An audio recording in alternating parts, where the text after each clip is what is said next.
5 grandes vérités incontestables. Mais évidemment, comme on peut toujours se tromper, j'ouvre la porte. Si vous voulez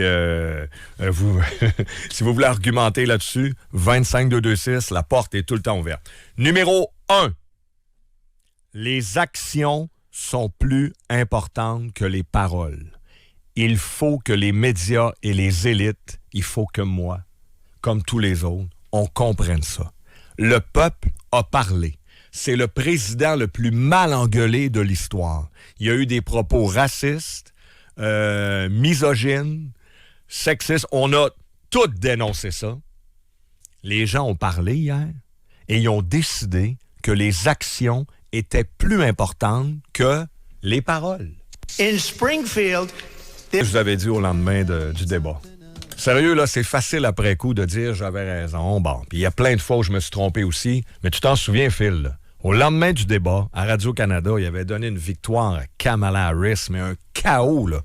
Un chaos jamais vu. Harris a battu Trump et tout le monde était fixé sur cette déclaration-là qui est débile et fausse.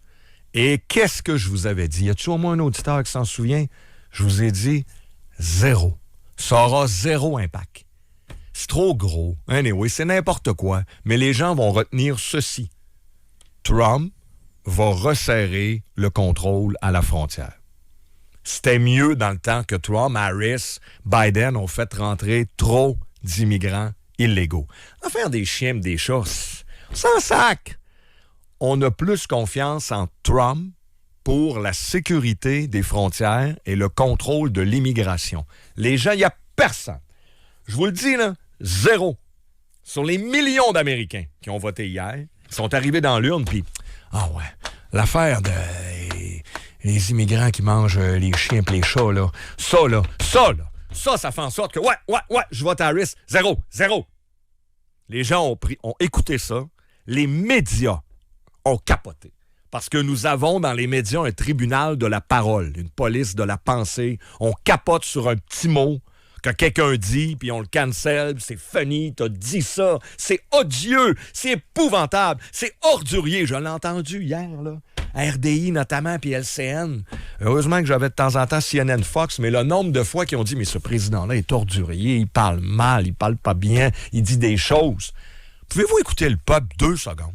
Qu'est-ce que le peuple vous a dit? Cette grande vérité-là, d'accord ou pas, mais elle est incontestable en démocratie. Les actions sont plus importantes que les paroles. C'est sûr que ça fait du buzz et ça fait du clic. Les médias sont pas caves.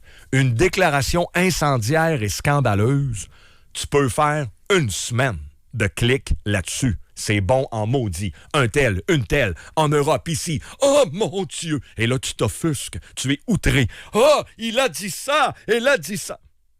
Le peuple se fie aux actions. Vérité numéro 1. Vérité numéro 2.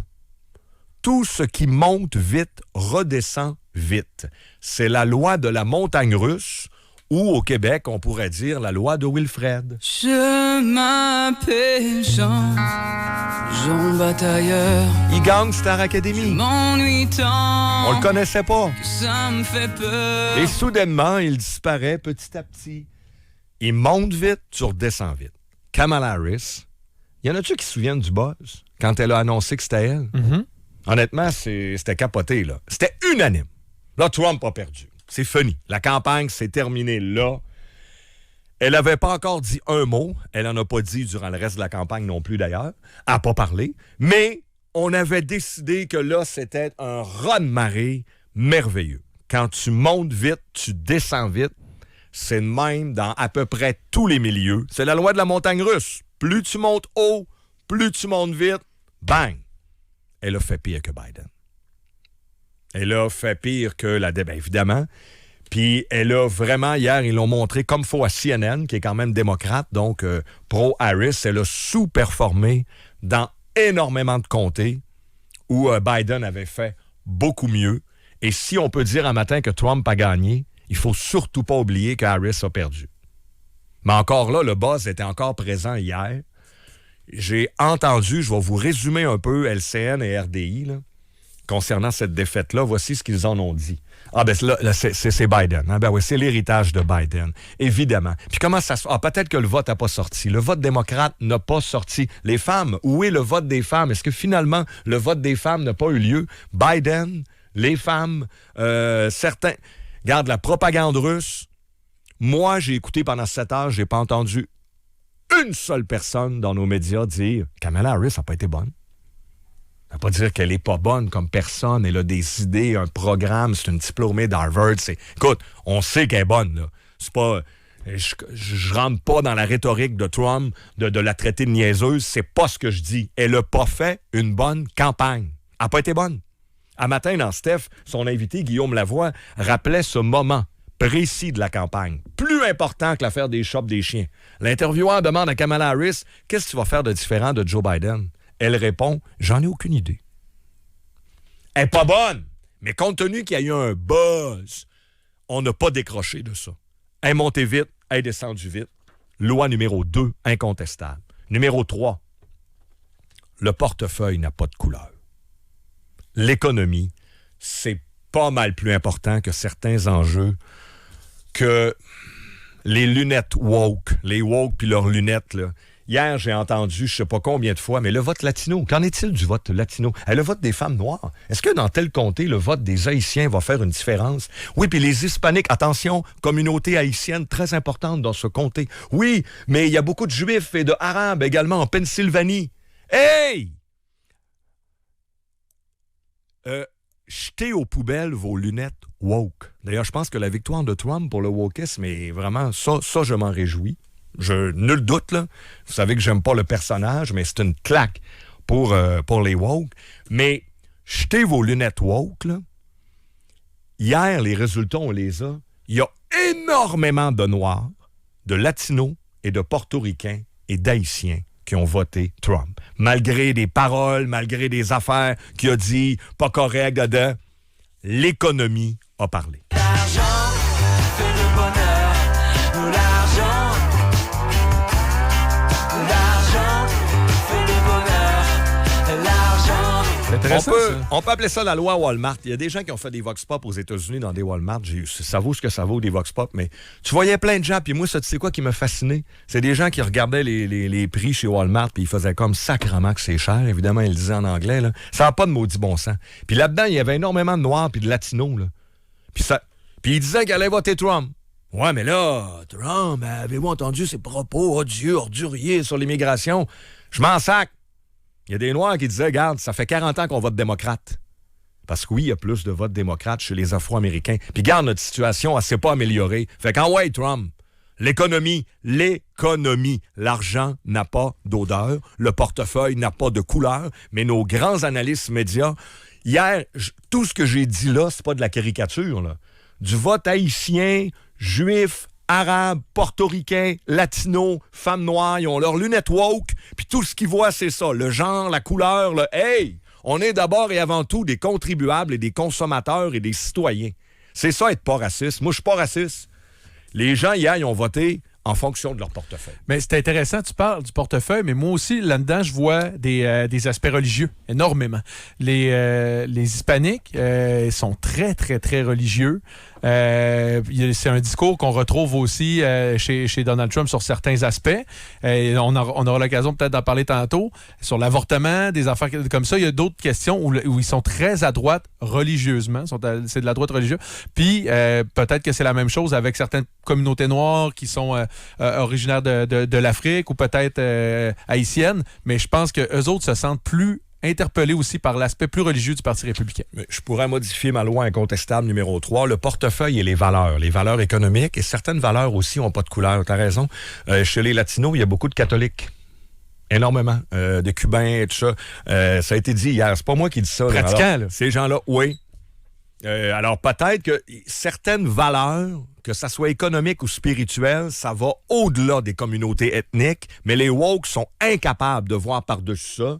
Pour eux autres, c'est clair que tous les gens de telle communauté, ça va tout voter à Harris quasiment. Ben non. L'économie, ça demeure important. Loi numéro 4, incontestable.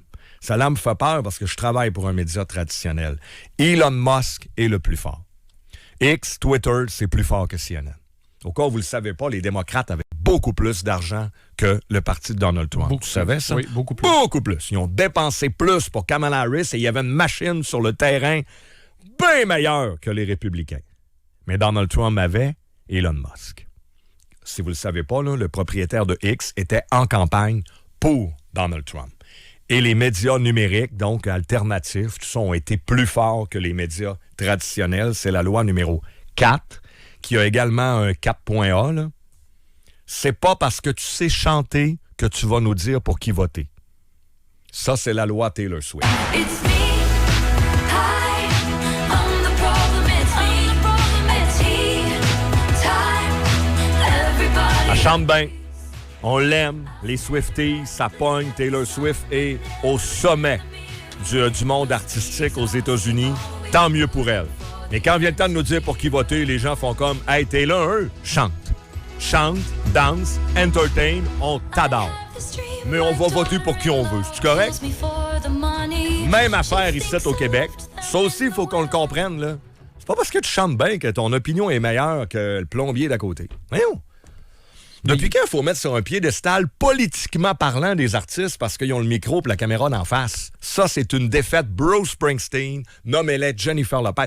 Hey, Hollywood au complet était derrière Kamala Harris, t'es d'accord avec moi? Presque, là, à 95 %. Pratiquement, oui. Il était partout sur les tribunes pour dire « Votez Harris ». Les Américains ont fait « Sais-tu quoi? » Oui. Moi, prendre ma décision moi-même en fonction de quoi? De ce que je vous ai dit tantôt, l'économie et les actions. Loi numéro 1 et 3. Mais on voit que l'influence a changé de bord aussi. Parce qu'avant ça, tu vois, les premiers influenceurs, c'était ça. C'était ces grandes stars-là. Donc, il a fait venir qui? Beyoncé, Oui. Jennifer Lopez, Cardi B, Leonardo DiCaprio, Eminem. Eminem a endossé Kamala Harris Oui, t'as également. raison, oui. Et qu'est-ce qu'il y avait comme scandale en ce moment? Il y en a qui en ont profité pour faire des blagues, mais il y avait les fameux parties de P. Diddy. Et c'est pas mal tous des gens qu'on retrouvait un peu dans ces noms-là.